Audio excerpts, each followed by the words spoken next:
नमस्कार। आज का जो सवाल है, क्या औरत सिर्फ औरतें ही रोती हैं या मर्द भी मरते हैं बिना मांगे, मौत बिना पानी की? BNSS भारतीय नागरिक न्याय संहिता क्या मर्दों के लिए, क्या पुरुषों के लिए भारतीय नागरिक अन्याय संहिता बन गई है? नारी तुम केवल सदा हो, पीयूष स्रोत सी बहा करो अवनी और अंबल तल में। वो नारियां क्या कर रही हैं?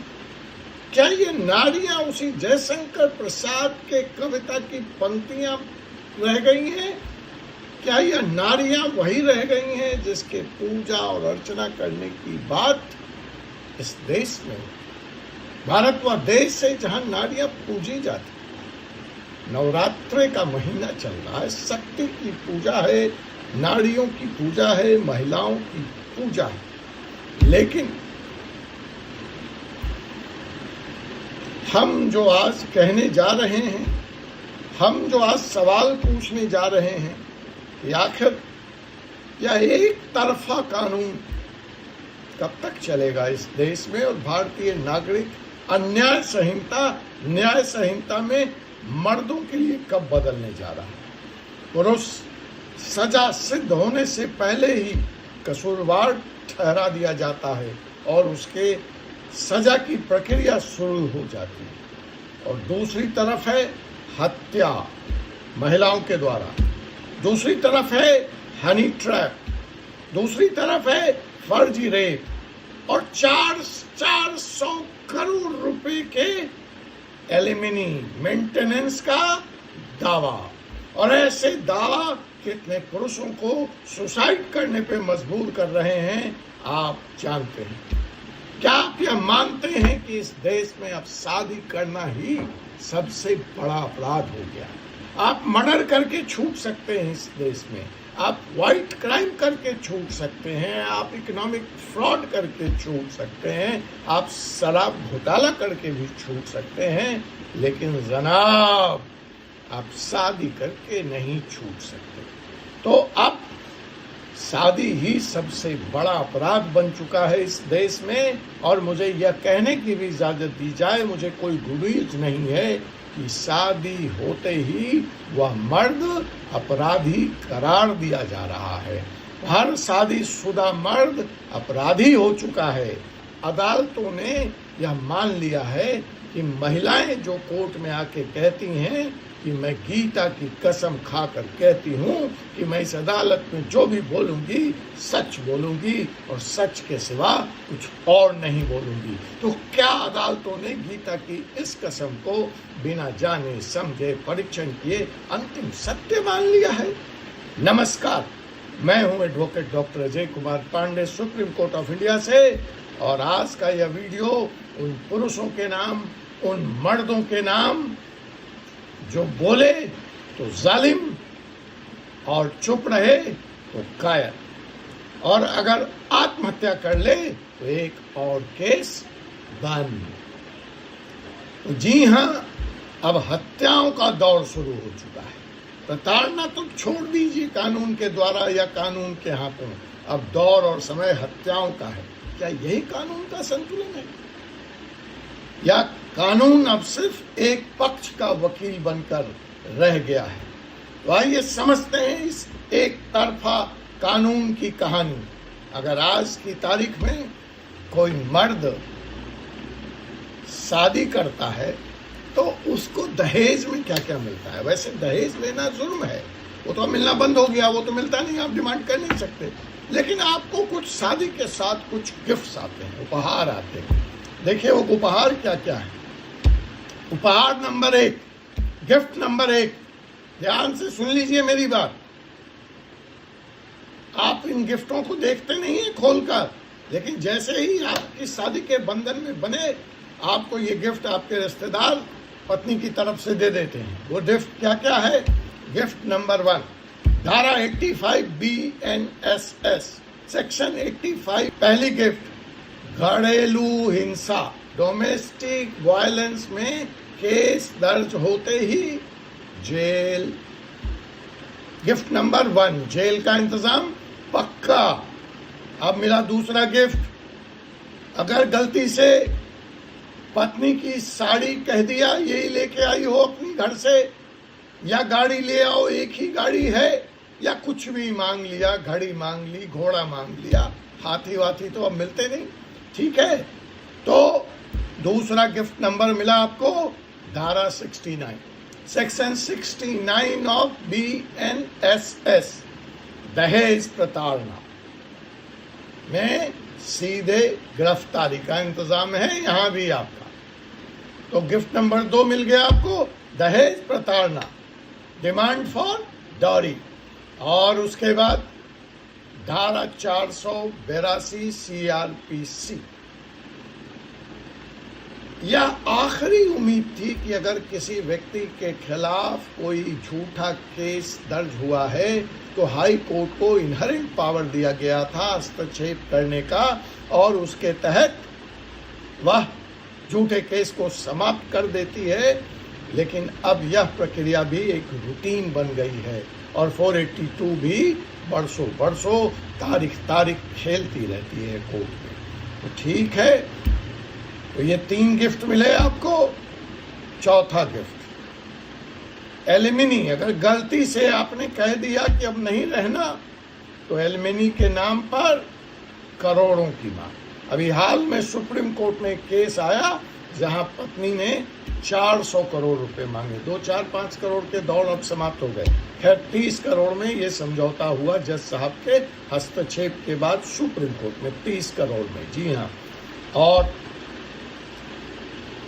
आप करें तो रासलीला, हम करें तो कैरेक्टर ढीला। तो ये कैरेक्टर ढीला का मामला आ जाता है एक्स्ट्रा मार्टियल अफेयर के नाम पर कि अब यह महिलाओं के लिए अपराध नहीं है, लेकिन हाँ पुरुष अगर इसमें फंस जाए तो वो चरित्रहीन करार जरूर दे दिया जाएगा।